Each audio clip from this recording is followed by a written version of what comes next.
Assalamualaikum warahmatullahi wabarakatuh. Kami dari kelompok 1 ingin mempresentasikan hasil kerja kelompok kami untuk memenuhi tugas dari mata kuliah pengembangan kurikulum.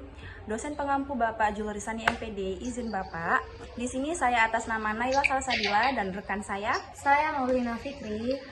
Baik, saksikan presentasi kami sampai selesai. Baik, di sini kami mengambil mode taba untuk pengembangan kurikulum. Adapun gambaran umum tentang model taba itu adalah prinsip dasarnya.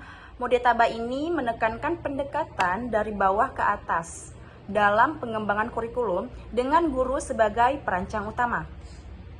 Sedangkan signifikansinya, pendekatan ini memastikan kurikulum lebih responsif terhadap kebutuhan peserta didik dan relevan dengan konteks lokal. Berorientasi peserta didik, model ini menonjolkan pentingnya memahami kebutuhan, minat, dan kemampuan pembelajaran sebagai landasan perencanaan hukum.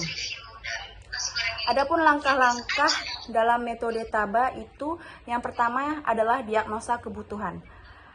Yang dimana diagnosa kebutuhan adalah langkah pertama untuk mengidentifikasi kebutuhan siswa melalui analisis masalah yang mereka hadapi dan harapan pembelajaran.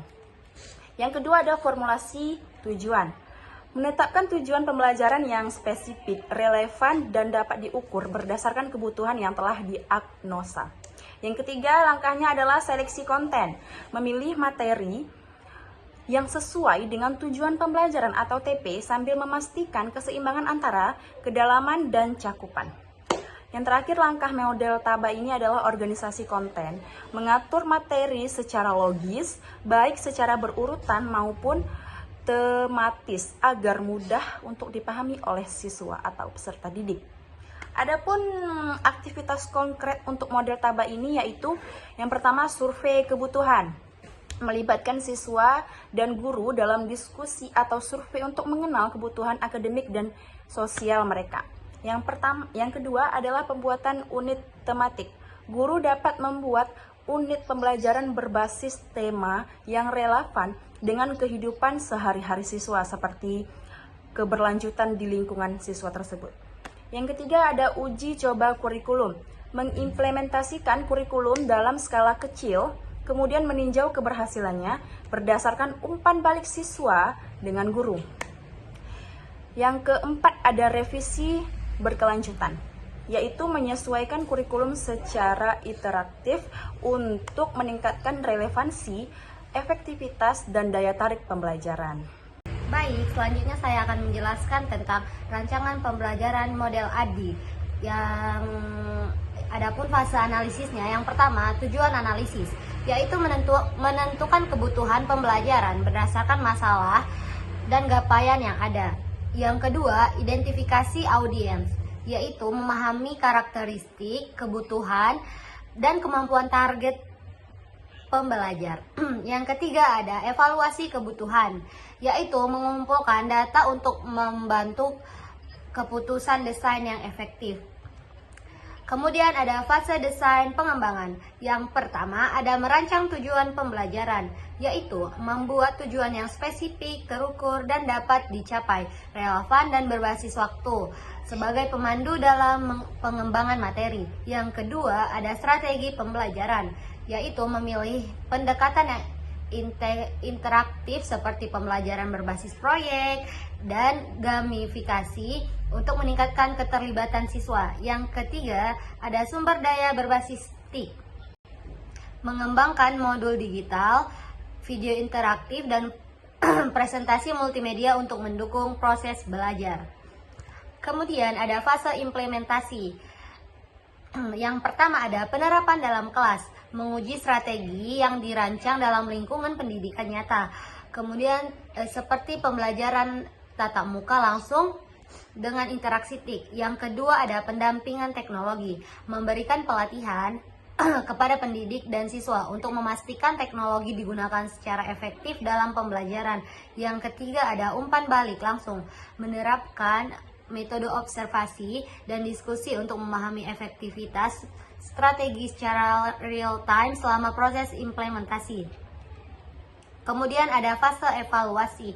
Yang pertama, penilaian formatif, yaitu melakukan evaluasi selama proses pembelajaran seperti kuis, harian, atau tugas kecil untuk memastikan pemahaman siswa. Yang kedua, ada penilaian sumatif, yaitu menggunakan ujian akhir atau proyek besar untuk mengukur capaian keseluruhan tujuan pembelajaran. Yang ketiga, ada penyempurnaan proses, yaitu menganalisis hasil evaluasi untuk memperbaiki desain pembelajaran yang akan diterapkan di masa depan.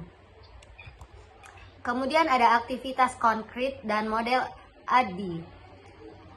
Yang pertama ada survei analisis kebutuhan, yaitu menyebarkan kuesioner kepada siswa dan pendidikan untuk mengidentifikasi prioritas pembelajaran. Yang kedua, ada penggunaan LMS, yaitu mengintegrasikan Learning Management System atau LMS seperti Moodle atau Google Classroom sebagai platform utama pembelajaran. Yang ketiga, ada kuis digital.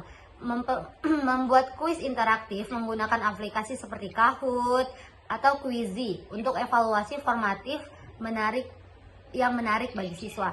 Yang keempat, ada proyek kolaboratif, yaitu mendorong kerjasama siswa dalam kelompok untuk menyelesaikan tugas berbasis proyek dan menekankan penerapan konsep di dunia nyata. Kemudian akan dilanjutkan oleh teman saya Naila Salsabila. Baik, selanjutnya ada model rancangan pembelajaran yang kedua, itu kami ambil model ASUR. Nah, menganalisis peserta didik dan menyatakan tujuan.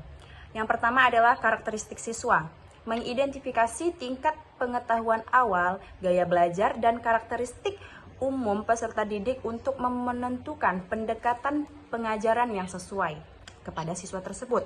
Yang kedua ada tujuan spesifik, menetapkan kompetensi yang harus dicapai peserta didik dengan deskripsi lengkap, kondisi pembelajaran dan tingkat penguasaan yang diinginkan.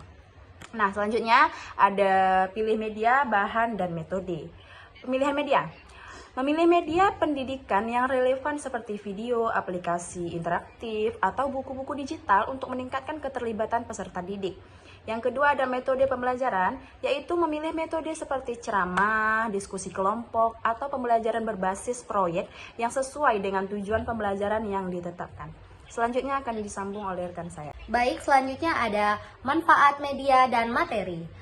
Yang pertama, uji coba teknik, yaitu melakukan pengujian awal terhadap media dan bahan ajar sebelum penerapan untuk menjamin efektivitas serta kemudahan penggunaan. Yang kedua, ada aplikasi langsung, yaitu menerapkan dalam pembelajaran dengan panduan yang jelas untuk memastikan peserta didik memahami isi pembelajaran. Yang kemudian, ada evaluasi dan revisi. Yang pertama ada evaluasi berhasil, yaitu mengukur tingkat pemahaman dan keterampilan peserta didik melalui berbagai alat penilaian seperti kuis atau uji praktik secara langsung. Yang kedua ada perbaikan proses, yaitu melakukan revisi terhadap metode atau media materi yang berdasarkan hasil evaluasi agar lebih sesuai dengan kebutuhan peserta didik. Kemudian aktivitas konkret dan model ASUR. Yang pertama ada proyek multimedia, yaitu melibatkan peserta didik dalam pembuatan video edukasi untuk meningkatkan kreativitas dan penerapan teknologi. Yang kedua ada simulasi virtual, yaitu menggunakan simulasi berbasis perangkat lunak untuk membantu peserta didik mempraktikkan kompetisi secara real time dalam lingkungan yang aman. Yang ketiga ada kolaborasi digital, mendorong pengembangan introversional sebagai peserta didik melakukan kerja kelompok menggunakan alat-alat digital seperti platform LMS atau aplikasi komunikasi grup. Tidak terasa kita sudah di penghujung presentasi kami. Kepada audiens kami mengucapkan Terima kasih. Wassalamualaikum warahmatullahi wabarakatuh.